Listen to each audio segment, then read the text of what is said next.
Today, the residential home frequently serves as a dynamic site of commercial production.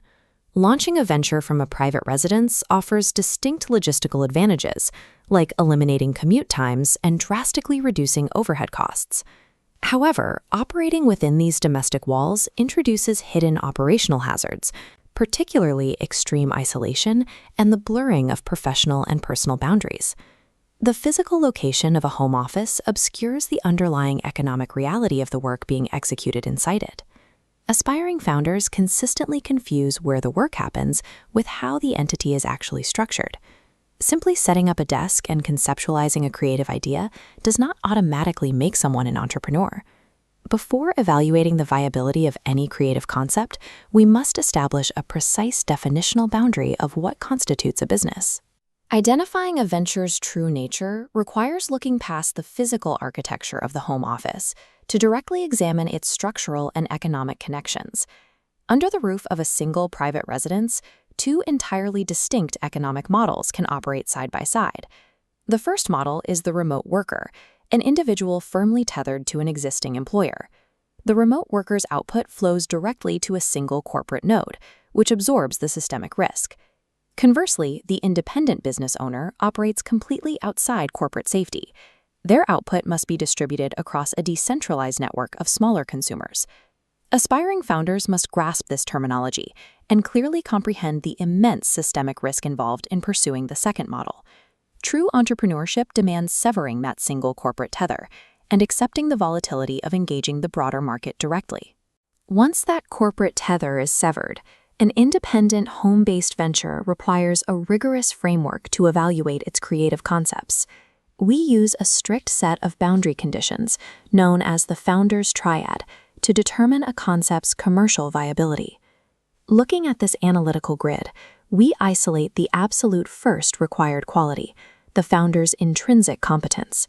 Intrinsic competence is defined strictly by the specific operations, skills, or services the founder is objectively good at executing. This competence forms the baseline structural integrity of the venture. Yet, raw skill without internal drive cannot sustain an independent company. This brings us to the second mandatory quality, intrinsic motivation. It isolates the specific tasks the founder genuinely enjoys performing daily. Motivation acts as a counterweight to the friction of operating a home-based business, creating an environment of high skill and personal satisfaction. While a highly skilled and highly motivated founder generates immense personal value in this zone, they still lack the mechanics to generate a viable enterprise. An isolated two-variable system of skill and enjoyment contains a fatal systemic flaw. Consider a founder who pours all their available time and capital into a venture located solely inside this exact intersection. The operations execute perfectly, and the founder enjoys the work, but there is zero mechanism for external compensation. In professional terminology, this specific structural failure state is known as a hobby. A hobby offers deep personal fulfillment, but it immediately clashes with the harsh, resource-draining reality of maintaining a commercial entity. Every hour and dollar invested in this closed system yields a return of zero. First-time founders face acute danger when they conflate a passionate, highly skilled hobby with an actual operational business.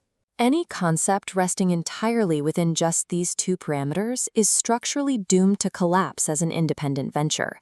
Passion and talent alone cannot survive the physical and operational hazards of a home-based workspace without a functioning economic engine. Shattering the closed system of the hobby requires a critical third variable. That variable is market demand, representing the strict capacity to be paid for the output. This external constraint forces the founder to align their internal skills directly with external consumer needs. The structure shifts from an inward-facing, self-gratifying hobby to an outward-facing, market-dependent commercial operation. Verifiable capital inflow becomes the sole mechanism that structurally validates the initial creative concept. Market monetization is the load-bearing pillar that mathematically converts a personal activity into a functional business entity. With all three variables in place, we must focus entirely on the exact center of this completed system, This specific central zone represents the structural architecture of the ideal business. Merely touching all three circles achieves a fragile baseline of survival. It is not the ultimate goal. The owner must actively design the venture to maximize the mathematical overlap of these three qualities. Maximizing this overlap actively reduces the risk of founder burnout within the isolation of the home office.